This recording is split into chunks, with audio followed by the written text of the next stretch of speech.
I got some stuff that's going to be going on the train set. I'm going to work on version 10 of the train set later on this week, and I got stuff ready for it.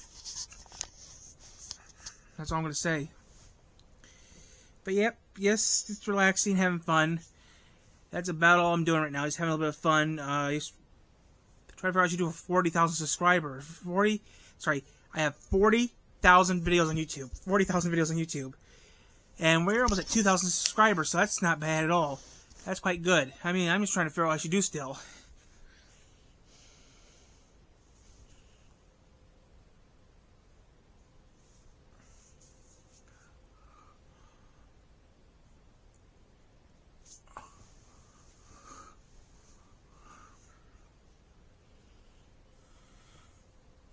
So yeah, just killing some time right now, having some fun, seeing what I can do to make it a little bit more easier to do this work. But yeah, you just killed it. 40,000 videos, and that's it. No, I don't. I don't post like every 10 minutes. I make pre-record videos. I mean, live streams. I do live streams, and I pre-record videos in the morning, or a few days prior. Then I upload them to YouTube at a certain time. That's what I usually do. Here we go.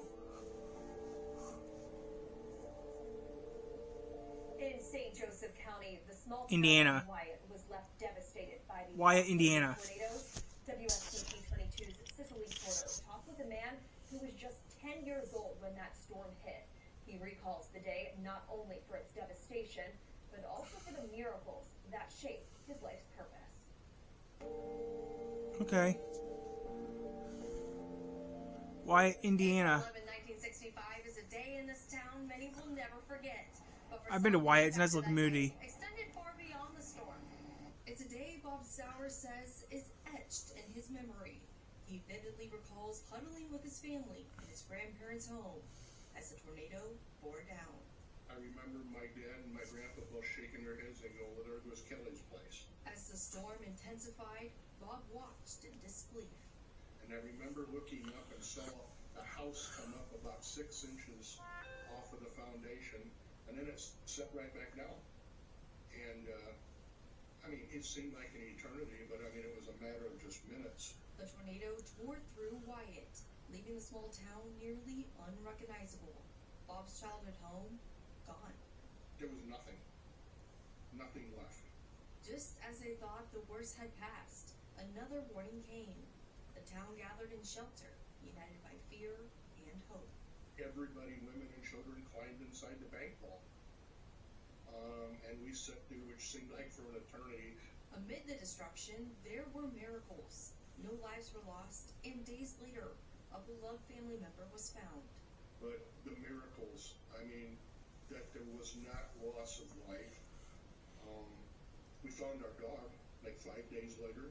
Bob went on to work with FEMA and the Red Cross, responding to disasters across the country. The tornado, instead of haunting his life, providing it with purpose.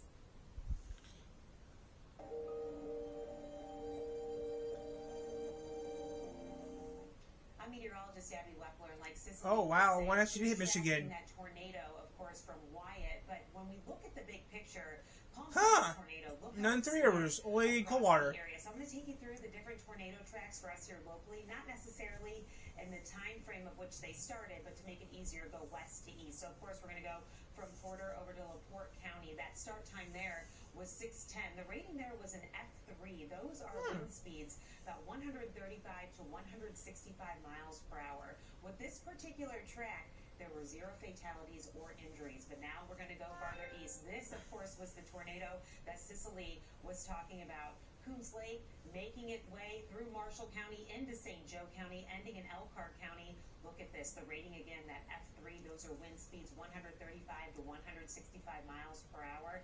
The path length, 35.6 miles. 10 people died. 82 injuries, but this is the one I think many remember. And I'm going to step out. Millbury, it's not that far from here. In Elkhart, which is now considered the twin tornadoes. The first one, the one in the south, that's Millbury's a hop and a skip from here. It's across the line. Was right around 6:15. Millbury, there's White Pigeon. Those are wind speeds right on the line that are 165 to 200 miles per hour.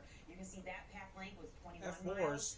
31 fatalities, 252 injuries, but then it joined up with this one, of course, starting at 7:10, another F4 tornado. This one right here, 37 miles, 36 fatalities, injuries, over 320. You see how they met, and then they made their way over into LaGrange County. As we look at LaGrange County, this one then made its way into Steuben at 6:40. This is also an near F4 Sturgis. rating. Wind speeds, again, 165 to 200 miles per hour. Path length of this particular storm was 21.6 miles. 5 people were injured, or 5 people were killed, 41 injured. So you can see, of course, with the scope of this, the number of fatalities in the dozens, the injuries in the hundreds. There have been memorials set up across the area to honor those victims, and with more on that, here's WSBT meteorologist Lynette Grant. Wow. The memorial for the Palm Sunday tornadoes sits on the land that used to be owned by the family of Debbie Waters. Her family's life was turned upside down from that tornado, but in the chaos that followed, the memorial brought a sense of peace and closure. Debbie Waters embraced being the little sister. Her brothers, 11-year-old Mike and 10-year-old Stevie, helped her grow up. When the Palm Sunday tornadoes touched down in Elkhart County, 6-year-old Waters had to grow up very quickly. And you couldn't see, and you really couldn't hear much. But I did hear Stevie yell for Mom. Stevie would not survive the tornado. In the weeks to follow, Waters' father no longer wanted the land where their house once stood. A neighbor purchased the property, but her father eventually bought it back. 34 years after the tornado, an idea struck. Turn the exact spot into a memorial. I don't want that day to ever be forgotten. I mean, it's been 60 years now. The memorial is located on Cole Street in Dunlap. Waters and her family spend days every spring cleaning it up. The first thing visitors will notice here at the memorial is this giant rock. This rock is the exact spot where Debbie Waters' house stood before the tornado. Behind it, you'll see a list of names, victims from that day. Another thing you'll notice, you won't see it, but rather feel, a sense of peace. Waters explains they wanted survivors to come here and find comfort, closure, or whatever they needed. That's why, in her mind, the memorial is just as much for the living as it is for those who passed. Steve and Mike were 11 months apart. When Stevie died, it was like part of Mike died too. It can take years to work through the emotions and memories from a tragic event like these tornadoes. For Debbie and her family, this memorial brought everyone together again.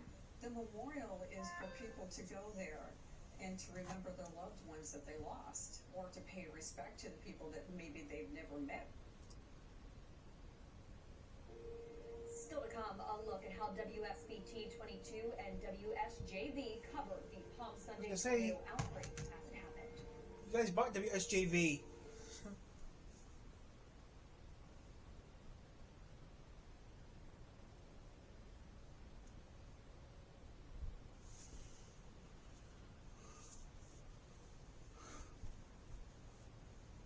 It's almost 6 o'clock, okay.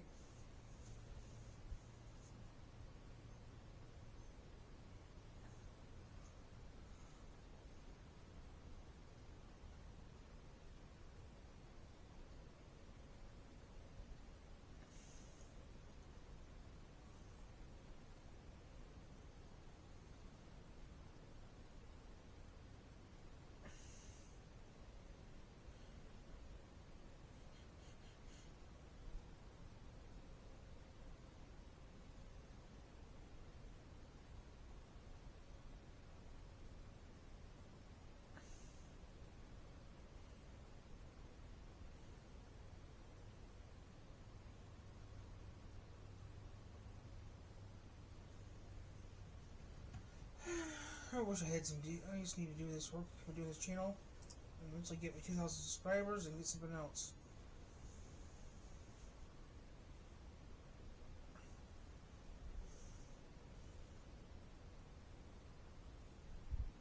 Dr. Scott's lung had been reinflated by inserting a metal rod through the right side of his rib cage. Ow. Why even bother sharing videos?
tornadoes, technology has changed how we cover severe weather threats. But one thing remains the same. WSBT 22 is always out the door when big news breaks. Here's anchor John Paul with the story. WSBT, WSJV, Fox 28. The first band of the killer tornadoes flashed across the five-county northern Indiana area shortly before nightfall. Within minutes, a TV announcer says a tornado has been sighted. Then another. Then another. The tornado outbreak, and there's just no warning at all, was the deadliest in Indiana's history. And much like today, It was rough last night, Joey. You know, it looks like it tore everything apart. crews rushed to hard-hit areas ready to report. It was like the pictures of the atomic bombs in Japan at the First World War. Oh, something trivia reporter. Total devastation. Jack Caldwell, 20-something reporter with the Tribune, will never forget what he saw. And of course, I was trying to get information, get up and ask people where they were, what they saw, if they were aware of anyone who was injured, killed. And that was tough too, because, as I said, they were kind of stunned or emotional, but you had to go and try to get some information.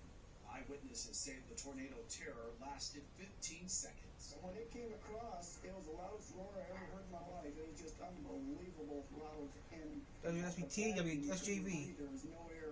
And when it was all over, only 12 of the 220 mobile homes at Midway Mobile Home Park were left standing. This was a real mess. Things were flat, and of course they were doing everything they could to look up the debris to find any more bodies because of the number of people that were missing. The destruction brought President Lyndon B. Johnson to town. Wow. WSBT 22 was also there. That's very sad.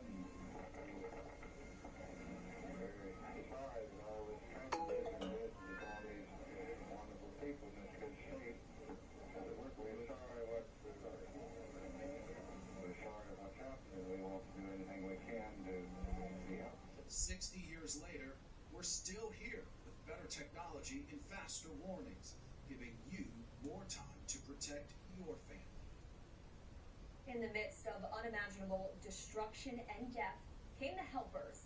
WSBT 22's Bob Montgomery talked with a curator at the Elkhart County Historical Museum about the sense of community in those hardest hit areas.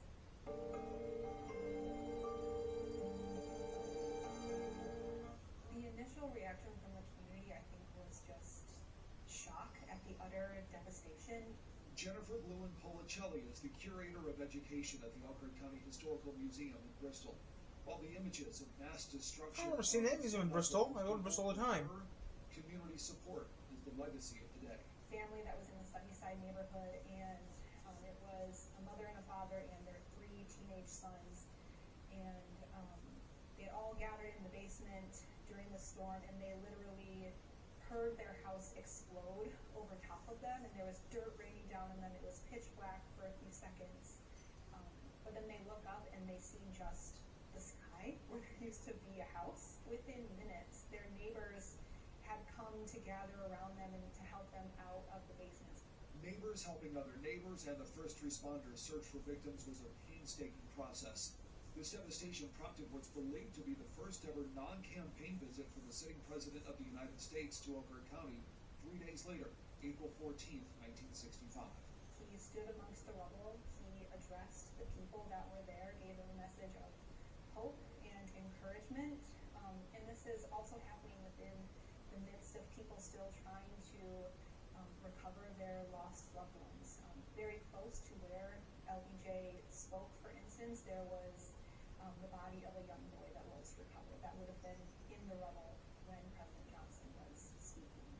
The pictures coming out of this event may well be known for what happened, but the images also show, when you look at the faces, the seeds of community spirit.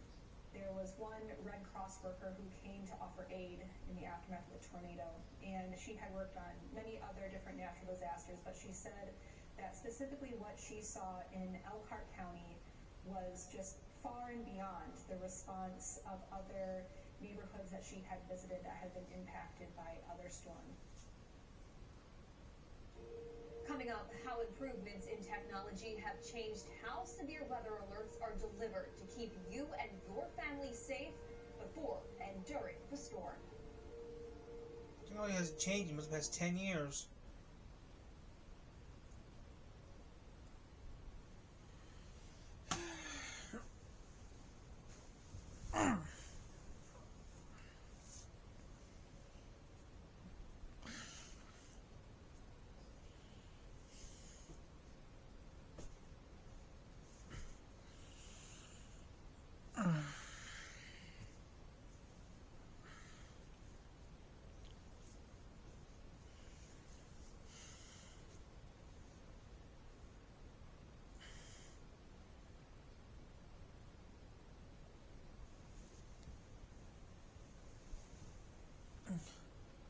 Okay.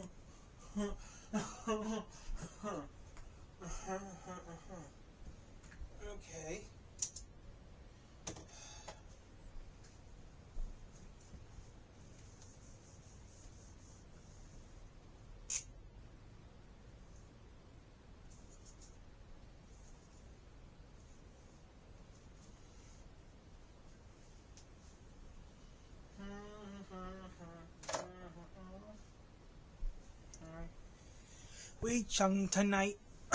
Celebration around the world. Ooh.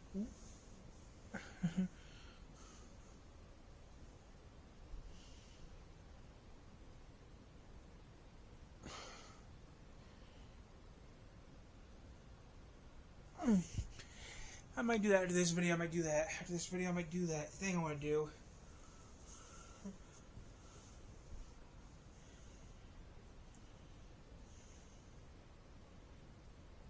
Yep, I might do that right now. I might do that in a little bit. Boy, I might get copy strike for doing that, but I don't care. How much juice I even got on the phone is the question.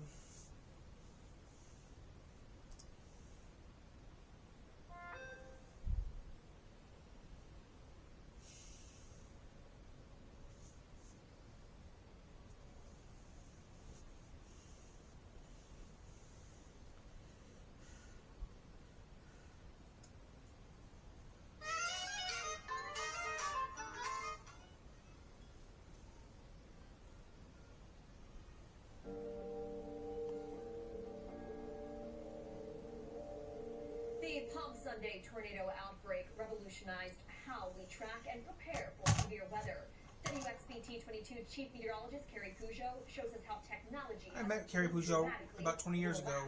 60 years. They had 120 years ago used. In 1965, we didn't have a local radar. Outdoor weather sirens weren't used, and many people just didn't know where to go to be safe. In a 64-page weather survey from the National Weather Bureau at the time, they made a long list of recommendations to keep people safe in the future. One of the biggest was to make sure people could be warned as quickly as possible. In 1965, the way warnings were communicated was by phone. Got a call from Chicago on the radar. They had a hook echo. But that day, warning everyone every time there was a new tornado became an impossible task. There were so many tornadoes and so widespread, communications were disappearing. I put out a blanket warning for all our counties. Now, when warnings are issued, we don't have to rely on making a bunch of phone calls, which could be very time-consuming. Technology improvements, including the internet and cell phones, allow us to get the info out almost instantly to TV, radio, phones, and community systems like sirens, all at the same time. Another goal set after the storms was to install radars. Many radars were old World War II aircraft radars and couldn't tell us much about the storms. Hook echoes, you knew what they were. You didn't understand a lot of the meteorology and the science that was going on. You knew it was a warning situation, though. Doppler radar was very new technology in 1965, and even the radars that we did use, there weren't very many of them. Some states didn't even have a single one.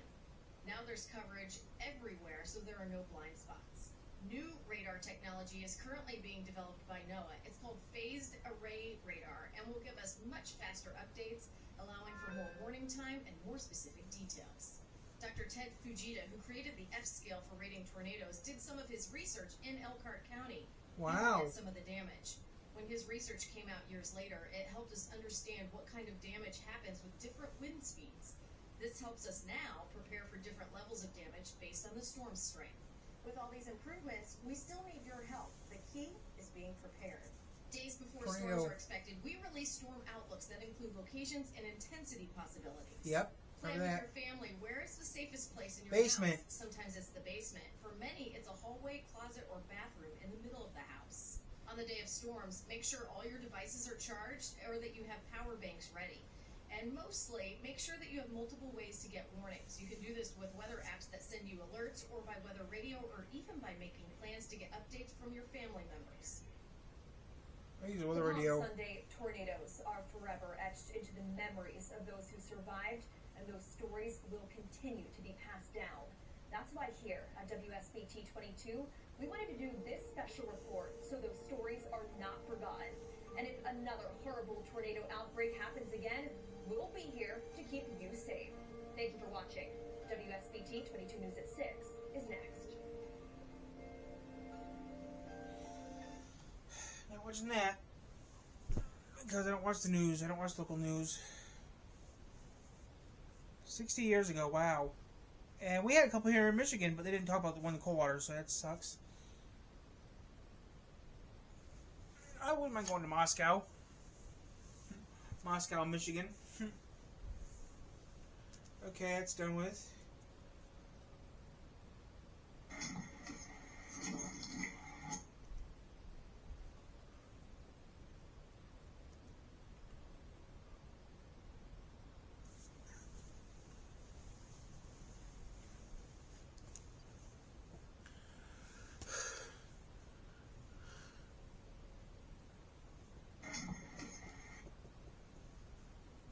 Oh, wow.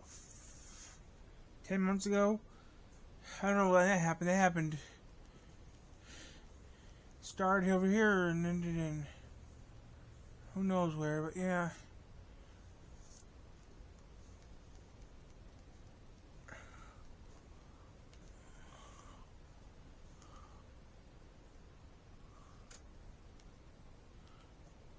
$7 so someone else put on? Yeah. Well, I don't know. It's just a lazy day.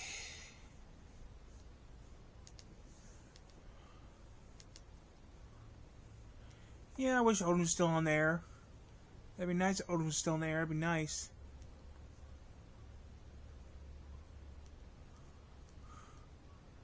You can't always get what you want, but if Odin was still in the air, that'd be nice. Odin Wolf, the original Odin Wolf was on the air still, that'd be nice.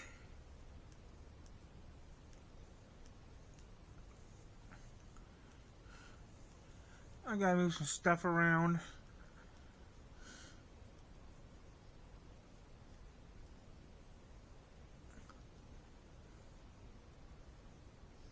I gotta move some stuff around. Do some other things.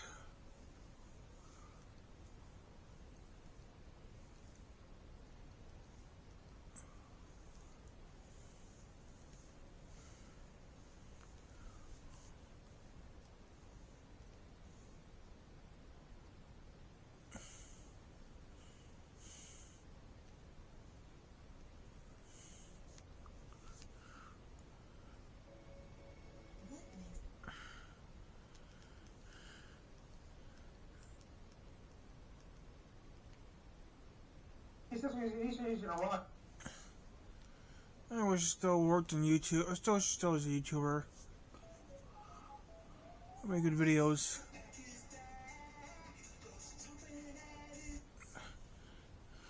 Yeah. I might get off this and do something else. I don't know what I'm gonna do yet.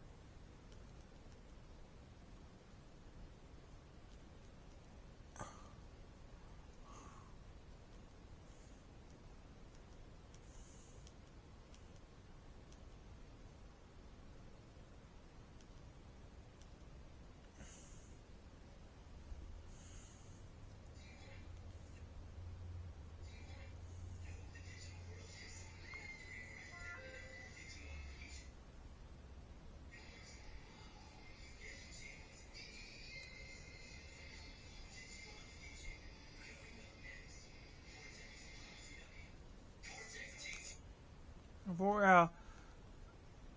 I need to change the opener.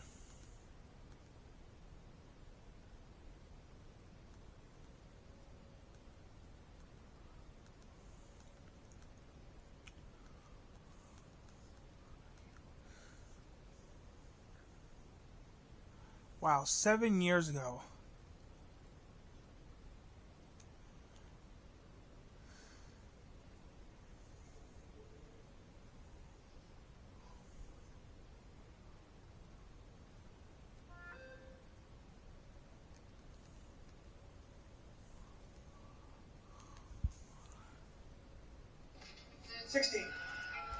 Wait, 15. I remember doing that when I was younger. I wish I still doing the glass elevator still.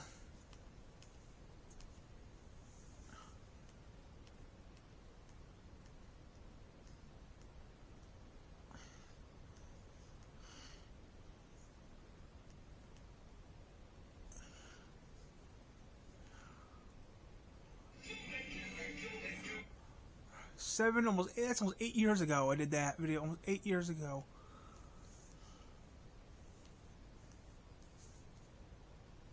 Boris.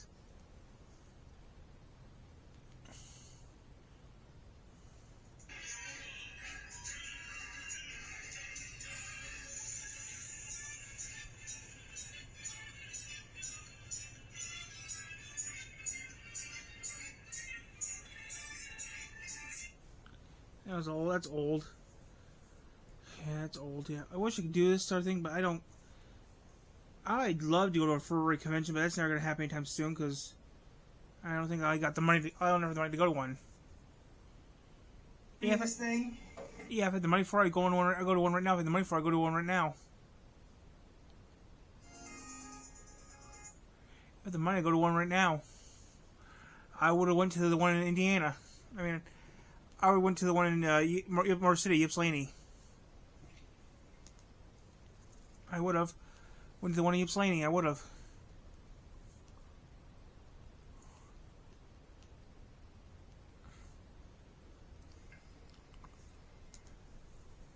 Six years ago. 6, 7, 2, 1, 1, 1, 1, 1, 3, 4, 2, 6, 2, 1, 1, 1, 2.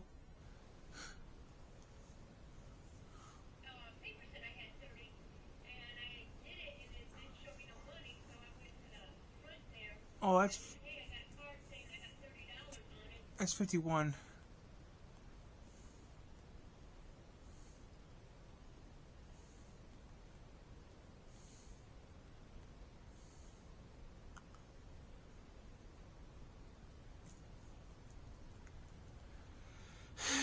I'm just trying to make videos for you guys to watch, you guys will like.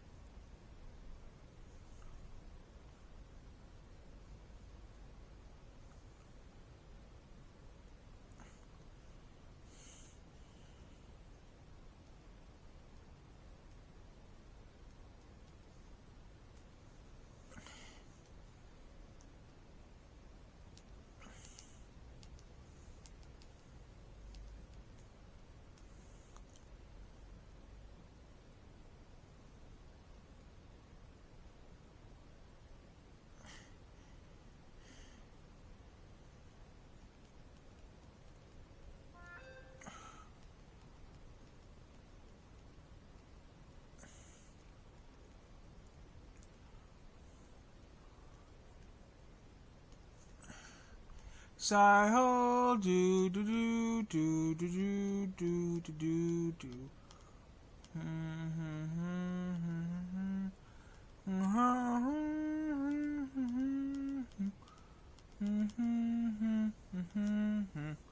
Wish I knew I still.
I wish I had pee in it.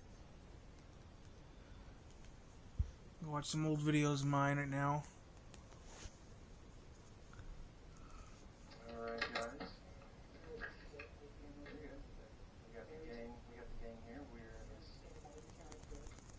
recording right now. I got the cam here. We are exploring a abandoned strip mall, closed down about early 2000s.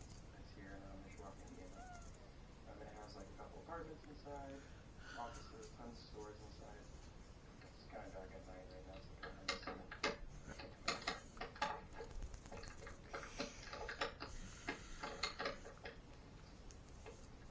52 degrees outside right now. Oh, that's not bad.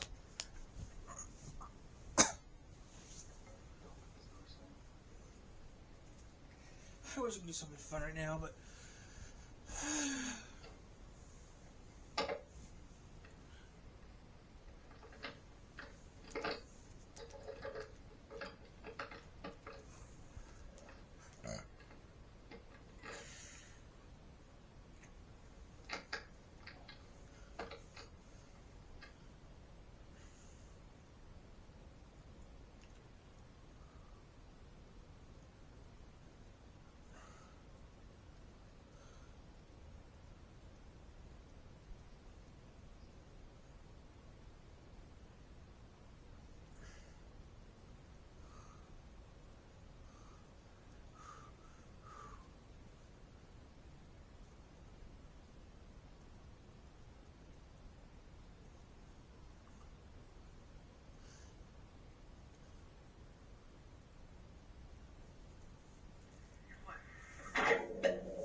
I wish I had Gunner GoPro.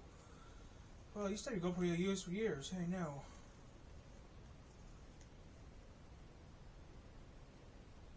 You should do that one thing you said you want to do. I can't do that on camera. It's illegal. Because you try doing something else on camera, you goes to the shower.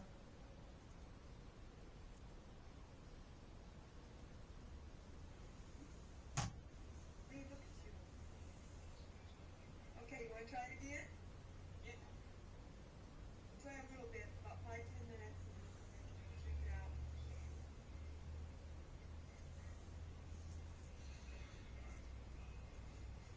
Yeah, come on.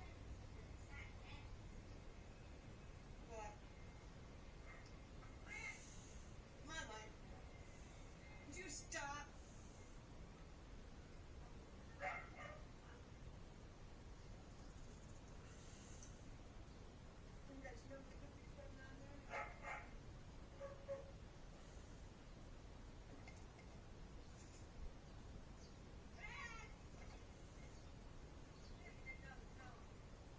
Okay, Adam.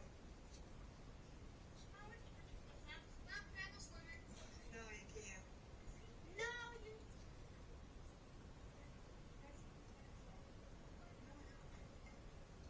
Greg, get out of there.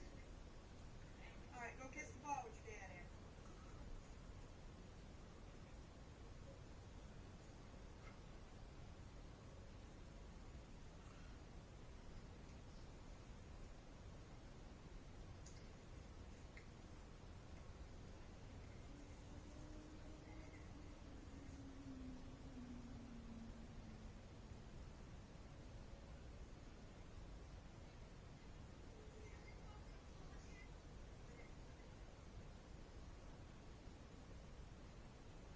Greg.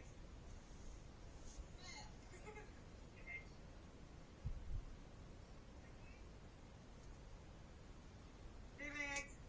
Rex. There.